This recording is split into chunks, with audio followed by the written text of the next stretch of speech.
The morning of October 15, 1991, dawned crisp and golden in the small town of Cedar Falls, Iowa. Maple leaves danced on autumn breezes, carpeting the sidewalks in brilliant reds and oranges. It was the kind of day that made parents feel safe sending their children out to play. The kind of day that whispered of Halloween costumes and hot cocoa waiting just around the corner. For Margaret Chen, it would become the day that divided her life into two distinct chapters, before and after. 7-year-old Lily Chen had bounded out of bed that Tuesday morning with her usual infectious energy, her black hair still tousled from sleep, dark eyes sparkling with plans for the day ahead.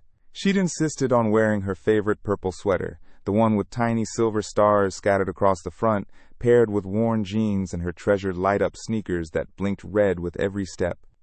Margaret could still remember the sound of those shoes clicking down the hallway as Lily raced to the kitchen for breakfast, chattering excitedly about show and tell at Lincoln Elementary. Cedar Falls was the kind of community where neighbors still looked out for each other, where children rode their bikes until the streetlights came on, and where the most exciting crime in recent memory had been teenagers spray painting the water tower. Margaret, a single mother who worked as a nurse at the local hospital, had moved there specifically for its reputation as a safe haven for families. The tree-lined streets, the friendly waves from passing cars, the sense that everyone knew everyone, it all felt like the perfect place to raise her daughter after her divorce 2 years earlier. Before we continue, tell us where you're listening from today in the comments below. If you enjoy stories with unexpected twists and moments that will leave you breathless, please consider subscribing. That fateful morning, Lily had hugged her mother goodbye with her characteristic enthusiasm, promising to walk straight home after school with her best friend, Emma Rodriguez, who lived just 3 blocks away. It was their usual routine. The two girls would stop at Morrison's corner store for penny candy, sharing stories and giggles as they made their way through the familiar neighborhood streets. Margaret had watched from the kitchen window as Lily skipped down their front walkway, her backpack bouncing with each step, those light-up shoes blinking their cheerful red message with every movement. The school day passed normally. Mrs. Patterson, Lily's second-grade teacher, would later tell investigators that Lily had been her typical animated self, enthusiastically presenting her rock collection during show and tell, helping classmates with their math worksheets, and volunteering to clean the chalkboard after lunch. She'd eaten her peanut butter and jelly sandwich, traded her apple slices for Tommy Wilson's cookies, and spent recess on the monkey bars, her laughter carrying across the playground. At 3:15 p.m., the final bell rang, and children streamed out of Lincoln Elementary like water through a dam. Emma Rodriguez waited by their usual meeting spot near the flagpole, expecting to see Lily's familiar purple sweater and those distinctive blinking shoes. But minutes ticked by, and Lily never appeared. Emma, following the responsible protocol her parents had drilled into her, walked home alone, assuming her best friend had perhaps been kept after class or had forgotten something in her locker. By 4:30, when Lily still hadn't arrived home, Margaret felt the first flutter of concern in her chest. Her daughter was punctual by nature, rarely deviating from established routines. A quick phone call to Emma's house confirmed that the girls hadn't walked home together. Margaret's concern deepened, but she tried to rationalize. Perhaps Lily had stayed late for extra help with a subject, or maybe she'd been invited to play at another friend's house and simply forgotten to call. But as the minutes stretched into an hour, then 2, Margaret's worry transformed into something far more urgent. She called the school, only to learn that Lily had left at the normal time. She drove the familiar route between school and home 3 times, scanning every yard, every playground, every corner store.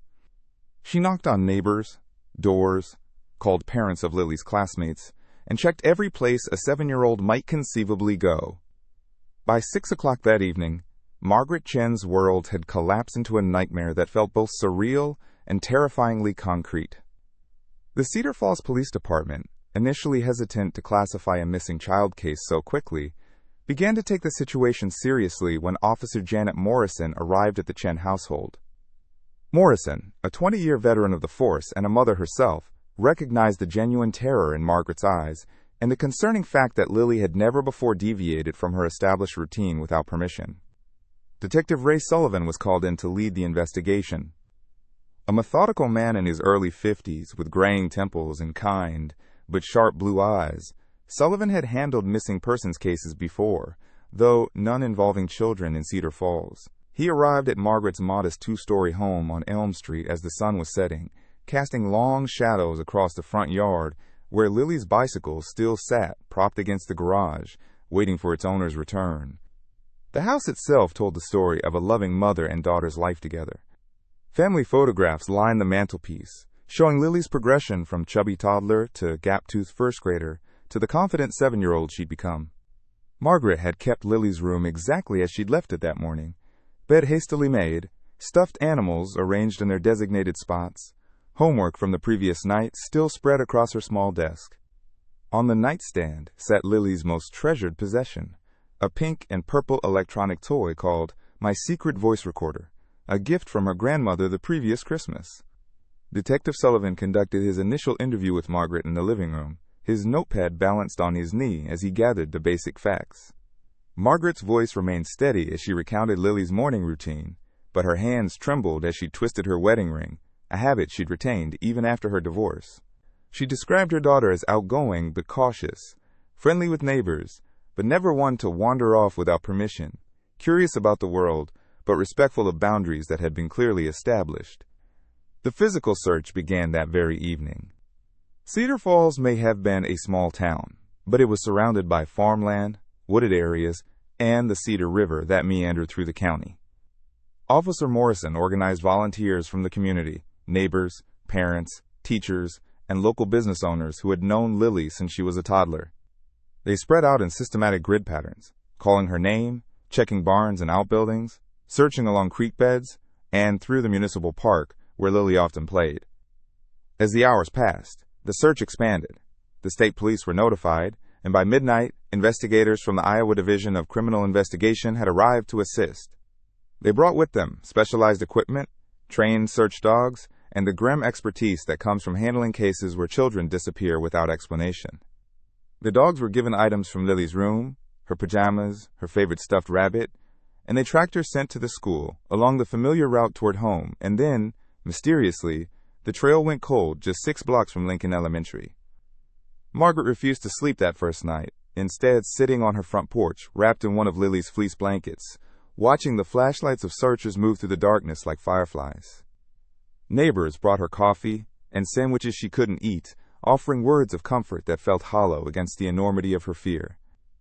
Mrs. Henderson from next door, a grandmother of 5, sat with Margaret through the long hours, both women understanding that everything had changed, that innocence had been shattered not just for one family but for their entire community. The media arrived on the second day. First the local newspaper, then television crews from Des Moines and Cedar Rapids. Suddenly, Lily's school photograph, the one taken just months earlier where she smiled broadly, revealing a missing front tooth, was being broadcast across Iowa and neighboring states. Margaret found herself thrust into a spotlight she'd never wanted, pleading through television cameras for her daughter's safe return, her voice breaking as she described Lily's purple sweater and light-up shoes. The investigation quickly revealed disturbing possibilities. There had been no witnesses to Lily's disappearance, no reports of strange vehicles in the neighborhood, no obvious signs of struggle. It was as if a 7-year-old girl had simply vanished into thin air on a quiet residential street in broad daylight. Detective Sullivan interviewed everyone who had seen Lily that day. Teachers, classmates, the crossing guard, the bus driver who had noticed her walking past his route. Each conversation painted the same picture of a normal, happy child on an ordinary day that had become anything but ordinary. As days turned into weeks, the investigation into Lily Chen's disappearance consumed Cedar Falls. The small police department found itself overwhelmed by the scope of the case, working around the clock with state investigators to follow every possible lead. Detective Sullivan had pinned a large map of the county to his office wall, marked with colored pins indicating search areas, witness locations, and potential sightings that had all led nowhere. Margaret took leave from her nursing position at Cedar Falls General Hospital, unable to concentrate on her patients when her own daughter remained missing. She spent her days at the police station, making copies of Lily's photograph to distribute, answering the same questions from investigators over and over, hoping that some small detail might unlock the mystery of what had happened on October 15th. Her nights were spent walking the streets of Cedar Falls, calling Lily's name until her voice gave out, checking every shadow, every doorway, every place a frightened child might hide. The community rallied around the search effort in ways that both heartened and haunted Margaret. Lincoln Elementary School organized prayer vigils, local businesses donated supplies for search teams, and volunteers continued to comb through rural areas surrounding the town. The Cedar Falls Community Center became unofficial headquarters for the search operation. Its walls covered with maps, photographs, and a growing collection of yellow ribbons that neighbors tied around trees throughout the town. But despite the massive effort, no trace of Lily emerged. No piece of clothing, no witness who remembered seeing her after 3:15 p.m. on that Tuesday afternoon, no ransom demand or phone call that might explain her disappearance. It was as if the earth had simply opened up and swallowed a 7-year-old girl wearing a purple sweater and light-up shoes. Detective Sullivan expanded the investigation beyond Cedar Falls, checking with law enforcement agencies across Iowa and neighboring states for similar cases or suspicious activity. He discovered that child abductions, while thankfully rare, often followed certain patterns. Crimes of opportunity, perpetrators who targeted specific types of victims, predators who had been watching and planning. But Lily's case seemed to fit none of the typical profiles. There had been no threatening phone calls, no stranger hanging around the school or neighborhood, no custody disputes that might have motivated a family member to take drastic action. The FBI was officially brought into the case after the first month, recognizing that a child's disappearance across state lines fell under federal jurisdiction. Special Agent Rebecca Martinez, a specialist in crimes against children, established a command post in Cedar Falls and brought with her a team of investigators trained in the specific methodologies needed for child abduction cases. Martinez was a slight woman in her late 30s with intense brown eyes and a reputation for never giving up on a case involving a missing child. Agent Martinez interviewed Margaret with a thoroughness that was both professional and compassionate. She explored every aspect of Lily's life, looking for connections that local investigators might have missed. They discussed Margaret's ex-husband, David Chen, who had moved to California after the divorce and had limited contact with his daughter. Phone records confirmed he had been at work in San Francisco on October 15th, providing an alibi that eliminated him as a suspect. They examined Margaret's relationships, her work colleagues, anyone who might have had access to information about Lily's routines and schedule. The investigation also revealed troubling patterns in the broader region. Over the past 5 years, 3 other children had disappeared from small Iowa towns under similar circumstances, vanishing during routine activities in broad daylight, leaving no trace, no witnesses, no clear motive. The cases had been handled by different jurisdictions and hadn't been connected until Agent Martinez began looking for patterns that might link them to Lily's disappearance. Sarah Phillips, age 6, had disappeared from a playground in Waterloo in 1987. Michael Thompson, 8 years old, had vanished while riding his bicycle in Iowa City in 1989.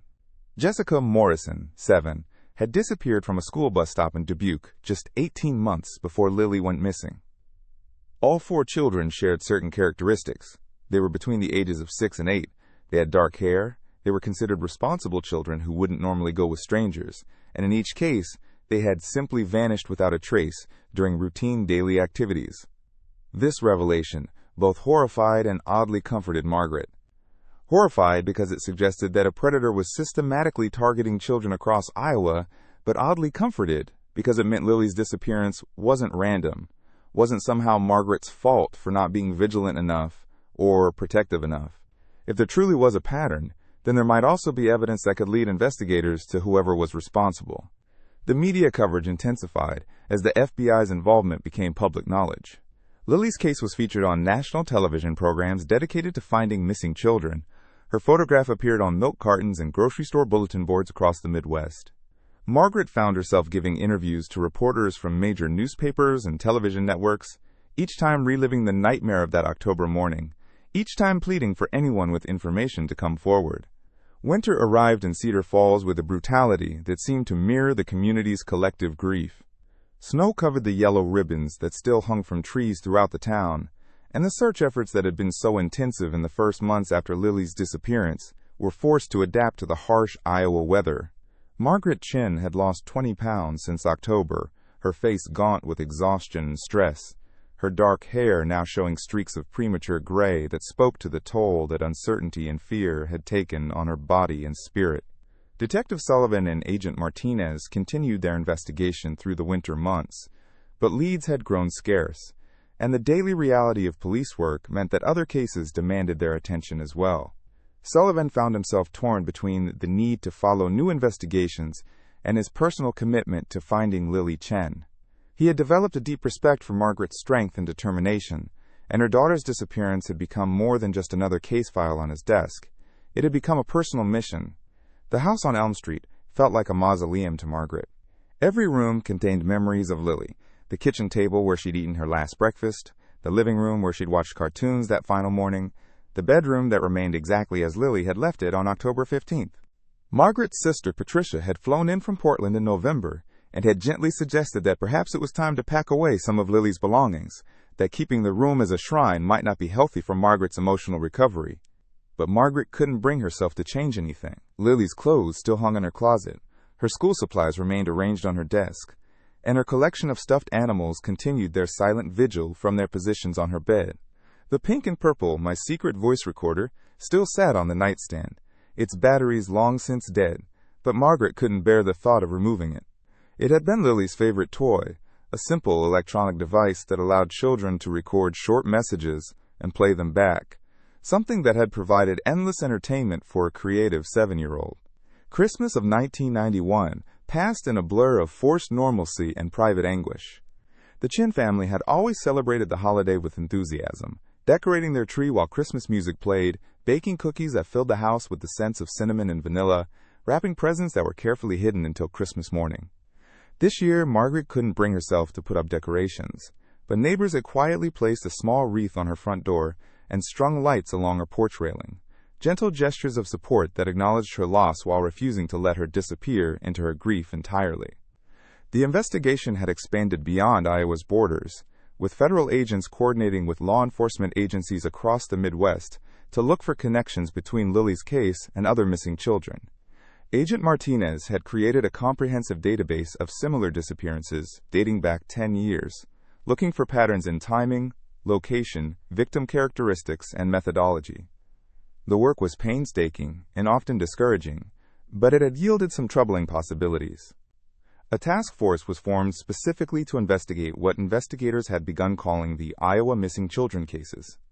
The 4 disappearances, Sarah Phillips, Michael Thompson, Jessica Morrison, and Lily Chen, showed enough similarities to suggest they might be connected, but not enough concrete evidence to definitively link them to a single perpetrator. The children had disappeared from different towns, during different seasons, with gaps of months or years between incidents. If there was a predator responsible for all 4 cases, he was patient, careful, and extremely skilled at avoiding detection. Margaret attended every task force meeting she was allowed to participate in, driving to Des Moines or Cedar Rapids to hear updates on the investigation. She had connected with the other families whose children had disappeared, forming relationships forged in the unique tragedy of losing a child without knowing what had happened to them. These meetings were both heartbreaking and essential. Heartbreaking because they confirmed that other parents were living the same nightmare, but essential because they provided support that only people who had experienced such loss could truly understand. The first anniversary of Lily's disappearance approached with a weight that felt almost unbearable to Margaret. October 15, 1992 dawned gray and cold, nothing like the beautiful autumn day when her daughter had last walked out their front door. The community organized a memorial service at Cedar Falls Community Center, and hundreds of people attended: neighbors, teachers, classmates, investigators, and volunteers who had spent countless hours searching for Lily over the past year. Detective Sullivan spoke at the service, his voice rough with emotion as he promised Margaret and the community that the investigation would continue, that Lily Chen would not be forgotten, that every lead would be followed until answers were found. Agent Martinez echoed his commitment, explaining how the federal investigation was expanding and how new technologies were being employed to re-examine evidence from all 4 connected cases. Margaret had prepared remarks for the memorial service, but when she stood at the podium, looking out at the sea of faces that represented her community's continued support, she found herself unable to speak the words she had written. Instead, she simply said, "Lily loved this town, and this town has loved her back. Please don't stop looking for her. Please don't let her become just a memory. She's still out there somewhere, and she needs us to keep searching."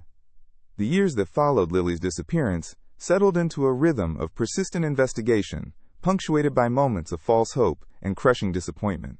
Margaret had returned to her nursing job at Cedar Falls General Hospital in late 1992, recognizing that she needed the structure and purpose that work provided, but also because she was running out of savings and needed to maintain her household. Her colleagues had welcomed her back with quiet support, understanding that she would never be quite the same person who had left in October 1991. Detective Sullivan had been promoted to Chief of Police in 1994, a position that came with administrative responsibilities that limited his direct involvement in the investigation, but his commitment to finding Lily never wavered. He had trained his successor, Detective Amanda Foster, on every detail of the case, ensuring that the investigation would continue with the same dedication and thoroughness that had characterized the first 3 years of searching for answers. The task force investigating the connected missing children cases had grown to include law enforcement agencies from 6 states, as additional disappearances were identified that fit the emerging pattern. By 1995, investigators believed they were looking for a perpetrator responsible for as many as 8 child abductions across the Midwest, crimes spanning nearly a decade. The FBI had created a psychological profile suggesting they were seeking a white male between 30 and 50 years old, likely employed in a job that required travel, someone with detailed knowledge of small-town routines and the ability to blend into various communities without attracting attention. Margaret had become an advocate for families of missing children, speaking at conferences and working with law enforcement agencies to improve response protocols for child abduction cases. She had testified before the Iowa State Legislature in support of legislation that would require immediate activation of search procedures when children disappeared, eliminating the traditional 24-hour waiting period that could prove crucial in the first hours after an abduction. Her advocacy work gave her a sense of purpose and allowed her to channel her grief into something constructive, though it never diminished her personal anguish over Lily's fate. The house on Elm Street had gradually returned to something resembling normal life, though Lily's room remained unchanged, a testament to Margaret's refusal to accept that her daughter might never return. Margaret had eventually resumed some of her pre-1991 routines, grocery shopping at Morrison's Corner Store, attending church at St. Paul's Methodist, participating in community events, but she was forever altered by the experience of losing her child. Friends and neighbors learned to read the signs of her difficult days, the times when grief would overwhelm her without warning, usually triggered by seemingly innocent reminders of Lily's presence. In 1996, the investigation received new attention when a documentary filmmaker contacted Agent Martinez about creating a program focused on the connected missing children cases. Margaret initially resisted the idea of participating, fearful that sensationalized media coverage might hurt rather than help the investigation. But Agent Martinez convinced her that the documentary might reach someone who had information about the cases but hadn't come forward, perhaps someone who had seen something years earlier but hadn't understood its significance at the time. The documentary, titled Vanished: The Midwest Missing Children, aired on national television in early 1997 and generated hundreds of phone calls to the FBI's tip line. Most of the calls led nowhere. Well-meaning but mistaken witnesses, conspiracy theorists, and unfortunately, individuals who seemed to take pleasure in wasting investigators' time. But several calls provided information that opened new avenues of investigation, including reports of a man who had been seen near schools in multiple towns where children had disappeared, someone who drove a dark-colored van, and seemed to take unusual interest in playground activities. The breakthrough that investigators had been hoping for came not from the documentary, but from an unrelated arrest in Nebraska in late 1997. A man named Robert Dale Hutchinson was apprehended for attempting to abduct a 9-year-old boy from a shopping mall in Omaha. During the investigation of his background, Nebraska authorities discovered that Hutchinson had lived in Iowa during the late 1980s and early 1990s, working as a traveling appliance repair technician, whose roots had taken him through many of the towns where children had disappeared. Agent Martinez immediately traveled to Nebraska to interview Hutchinson, but he proved to be a disappointing lead. While his travel patterns and timeline were suggestive, he had alibis for several of the disappearances, and his attempted abduction in Omaha showed a level of impulsivity that didn't match the careful planning evident in the Iowa cases. DNA evidence collected from Hutchinson also failed to match any evidence recovered from the missing children cases, though such evidence was limited given that no crime scenes had ever been definitively identified. By 1998, the 7th anniversary of Lily's disappearance, Margaret had settled into a life defined by resilience rather than hope. She continued to work as a nurse, continued to advocate for missing children's families, and continued to maintain Lily's room exactly as her daughter had left it.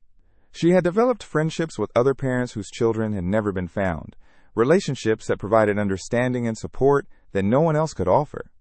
These connections sustained her through the darkest periods, reminding her that she was not alone in carrying such an unbearable burden. The investigation remained officially active, but the intensity of the first few years had necessarily diminished, as investigators were assigned to new cases, and the passage of time made witnesses' memories less reliable. Detective Foster continued to follow up on leads as they emerged, and Agent Martinez maintained her commitment to the task force investigating the connected cases, but the daily reality was that fresh leads had become increasingly rare. Margaret had learned to live with uncertainty, though it never became easier. She marked each anniversary of Lily's disappearance with a private ceremony at home, lighting a candle and spending time in her daughter's room, talking to her as if she might somehow hear. These rituals provided comfort and maintained Margaret's connection to Lily, even as the years passed, and the likelihood of finding answers seemed to diminish with each passing season. The year 2000 arrived with all the fanfare and uncertainty that accompanied the new millennium, but for Margaret Chen, it marked simply another year in the endless calendar of waiting and wondering about her daughter's fate. 9 years had passed since Lily's disappearance, and while Margaret had built a meaningful life around her work and advocacy, the core wound remained as fresh as ever. She had celebrated her 50th birthday quietly, surrounded by the close friends who understood that major milestones would always be shadowed by Lily's absence. Margaret had gradually begun the difficult process of accepting that she might never know what happened to her daughter, though she refused to abandon hope entirely. She had started seeing a counselor, Dr. Ellen Morrison, a compassionate woman who specialized in helping families cope with unresolved loss. Through their sessions, Margaret had begun to understand that healing didn't require answers, and that she could honor Lily's memory while still allowing herself moments of peace and even joy. The house on Elm Street had evolved over the years, with Margaret finally allowing herself to make small changes that acknowledged the passage of time while still preserving Lily's memory. She had converted the spare bedroom into a small office, where she managed her advocacy work, and she had begun tending a garden in the backyard, finding solace in the cyclical nature of planting and growth. But Lily's room remained unchanged, a decision that Margaret's counselor had learned not to question, understanding that some rituals were too important to abandon. Detective Foster had retired in 1999, and the Cedar Falls Police Department had assigned the case to Detective Michael Santos, a young officer who brought fresh energy to the investigation, while respecting the years of work that had preceded him. Agent Martinez had been promoted within the FBI, but had specifically requested to maintain her involvement in the Missing Children Task Force, recognizing that these cases represented some of the most important work of her career. In March of 2000, Margaret was cleaning her house in preparation for spring when she decided to tackle Lily's room more thoroughly than she had in years. She had always dusted and vacuumed carefully, maintaining the space as if Lily might return at any moment, but she realized that she had never actually organized or cleaned some of the more hidden corners where dust and time had accumulated. As she worked her way around the room, Margaret came across items that had been undisturbed for nearly a decade. Behind Lily's desk, she found a collection of school papers and art projects that had been pushed back against the wall.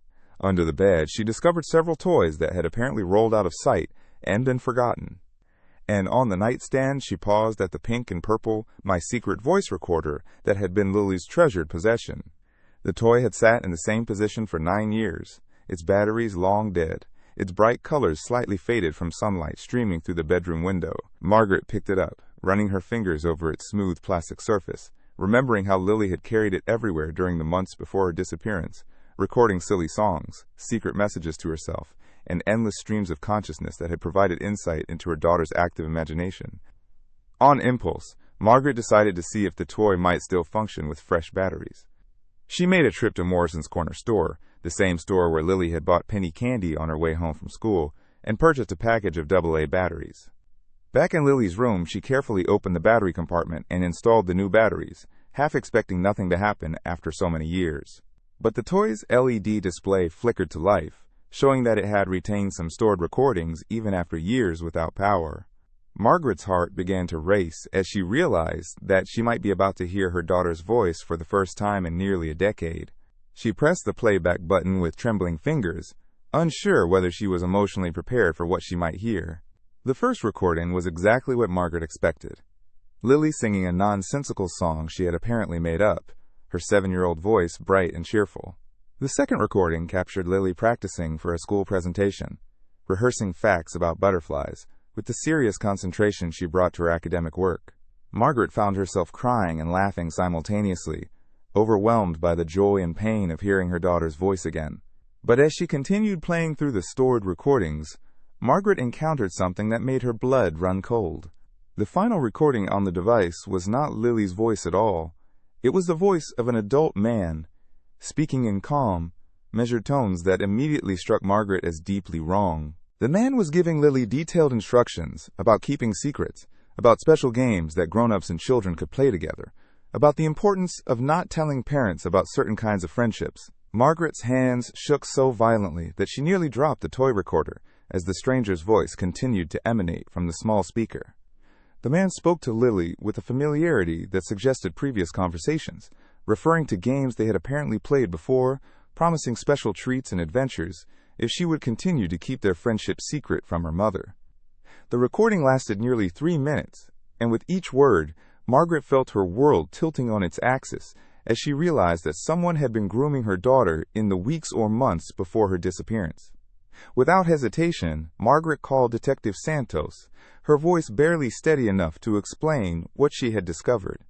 Santos immediately dispatched Officer Patricia Williams to the Chen residence, with instructions to secure the recorder as evidence and to ensure that Margaret was not alone while processing this devastating revelation. Within an hour, Margaret's living room was filled with investigators who had worked on Lily's case over the years, including Agent Martinez, who had driven from Des Moines the moment she received Santos's call. The recorder was carefully packaged and sent to the FBI's Audio Analysis Laboratory in Quantico, Virginia, where specialists would attempt to enhance the recording quality and analyze the voice for characteristics that might help identify the speaker. Agent Martinez explained that voice analysis technology had advanced significantly since 1991, and that investigators might be able to determine the speaker's age, regional accent, education level, and possibly even emotional state when the recording was made.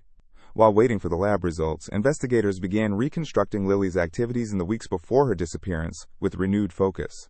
They re-interviewed neighbors, teachers, and anyone who might have had contact with Lily during the months leading up to October 15, 1991. This time, they asked specifically about any adults who had shown unusual interest in Lily, anyone who might have engaged her in conversations that seemed inappropriate or secretive. The breakthrough came from an unexpected source. Mrs. Eleanor Hartwell, now 83 years old and suffering from early-stage dementia, had been Lily's neighbor across the street. During the original investigation, she had been interviewed multiple times but had never provided useful information.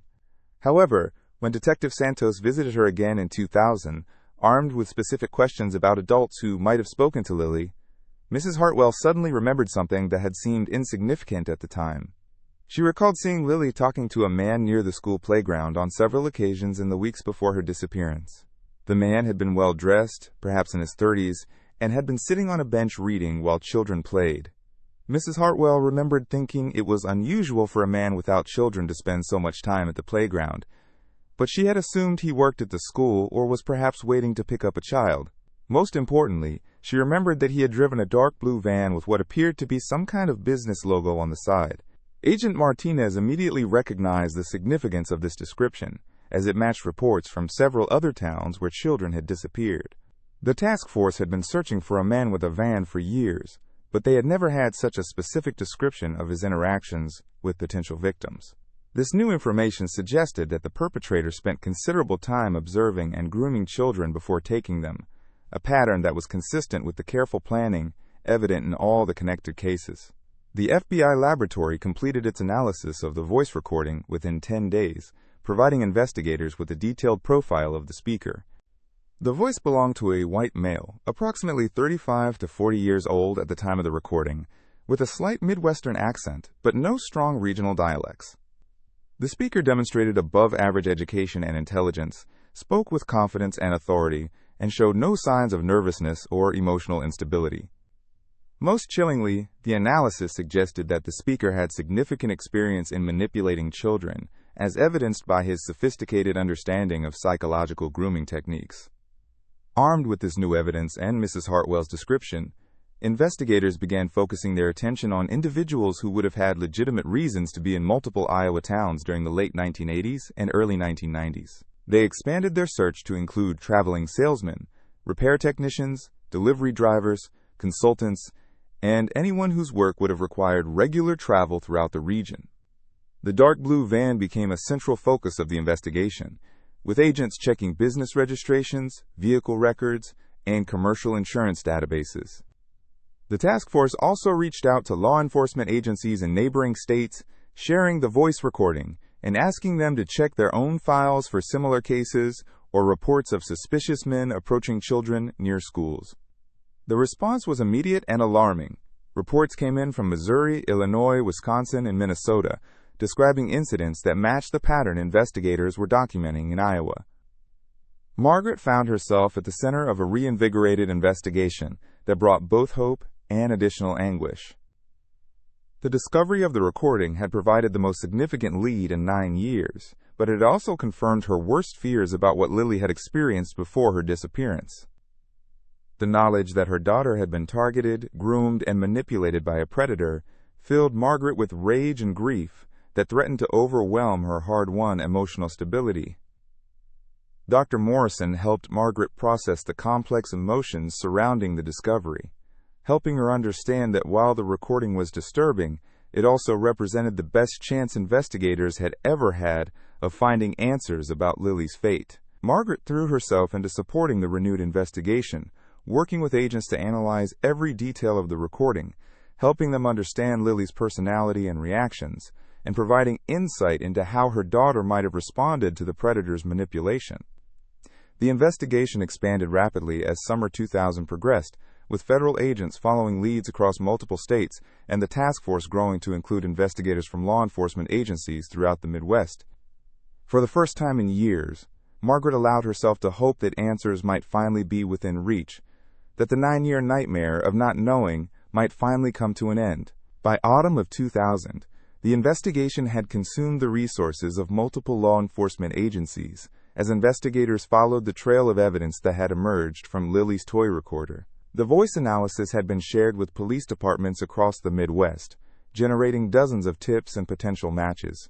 Agent Martinez had established a command center in Cedar Falls, coordinating with field offices in 6 states as the scope of the investigation continued to expand. The breakthrough came from an unexpected source in late October, just weeks after the 9th anniversary of Lily's disappearance.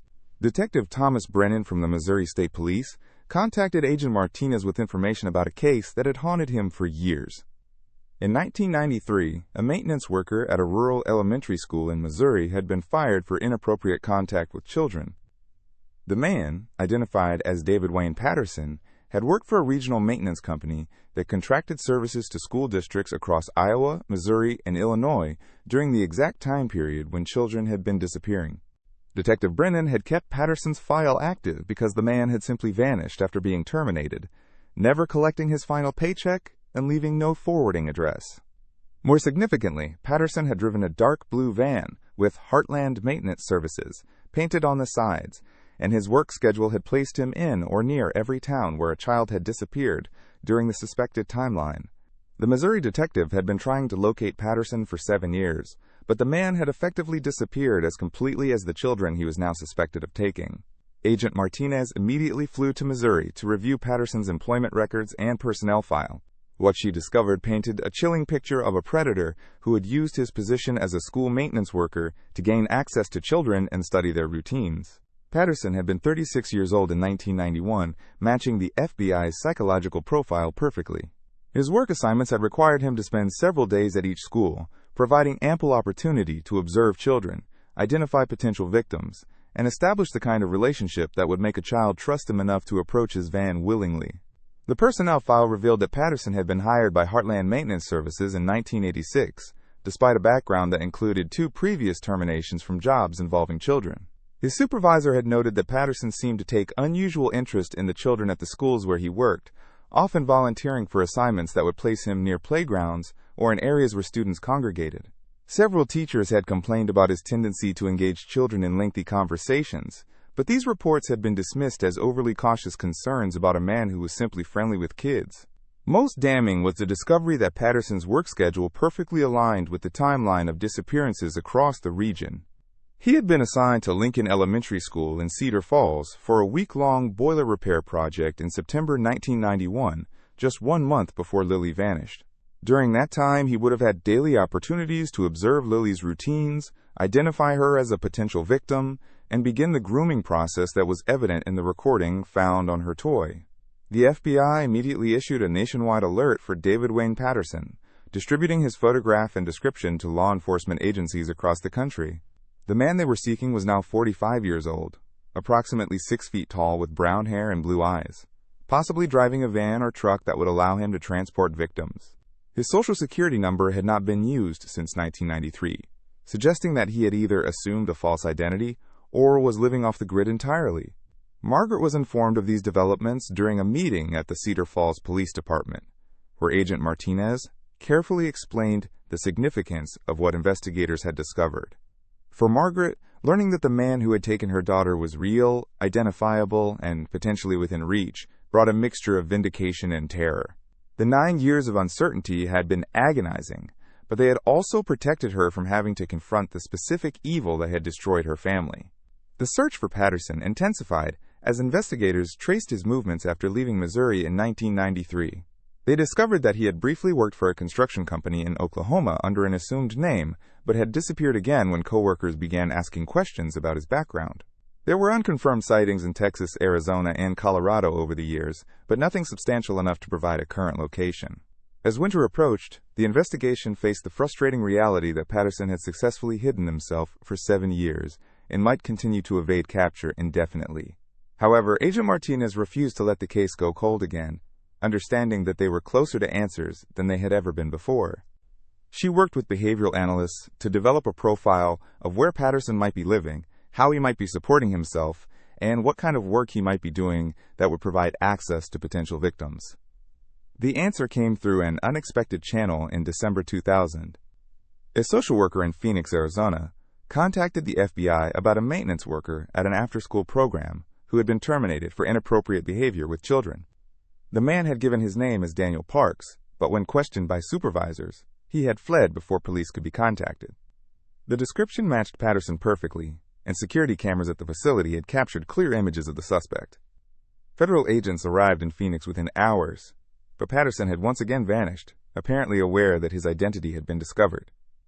However, this time he had left behind evidence, a motel room rented under the false name, containing items that would prove crucial to the investigation. Among his possessions, agents found photographs of children from various schools, detailed notes about their schedules and routines, and most significantly, a collection of items that appeared to be trophies taken from victims. The evidence included a small purple hair ribbon that Margaret immediately recognized as belonging to Lily, a boy's baseball cap that matched the description of one worn by Michael Thompson when he disappeared in Iowa City, and several other items that investigators believed belonged to the missing children. This discovery confirmed that Patterson was responsible for multiple abductions and provided the concrete evidence needed to charge him with federal crimes related to child kidnapping. The manhunt for David Wayne Patterson became a national priority, with his photograph distributed to every law enforcement agency in the country and featured on television programs dedicated to finding fugitives. Margaret appeared on several of these programs, her voice steady but her eyes reflecting 9 years of pain as she pleaded for anyone with information about Patterson's whereabouts to contact authorities immediately. On January 15, 2001, exactly 3 months after the discovery of evidence in Phoenix, David Wayne Patterson was arrested at a truck stop in rural Nevada. He had been living in his van, apparently moving constantly to avoid detection, but a vigilant state trooper had recognized him from the wanted posters that had been distributed nationwide. Patterson offered no resistance when arrested, seeming almost relieved that his years of running had finally come to an end. Agent Martinez called Margaret personally to inform her of the arrest, her voice thick with emotion as she explained that the man who had taken Lily was finally in custody. For Margaret, the moment brought not the closure she had imagined, but rather a complex mixture of relief, vindication, and overwhelming grief for the 9 years of not knowing that her family had endured. Patterson was charged with multiple counts of kidnapping and murder in federal court, facing the death penalty for crimes that had terrorized communities across the Midwest for over a decade. During his interrogation, he eventually confessed to taking 8 children, including Lily, though he refused to provide details about their fate or the locations where they might be found. His confession brought legal closure to the cases, but for the families involved, many questions remained unanswered. Margaret attended every day of Patterson's trial, sitting in the front row of the courtroom, forcing herself to look at the man who had destroyed her life while refusing to give him the satisfaction of seeing her break down. When the judge sentenced Patterson to death, Margaret felt no sense of triumph, only a profound sadness for all the lives that had been lost and all the families who would never fully heal from their experiences. In the years following Patterson's conviction, Margaret continued her advocacy work with renewed purpose, knowing that her daughter's case had helped identify a predator who might have continued taking children indefinitely. She established the Lily Chen Foundation, dedicated to improving communication between law enforcement agencies investigating child abductions and providing support for families dealing with similar tragedies.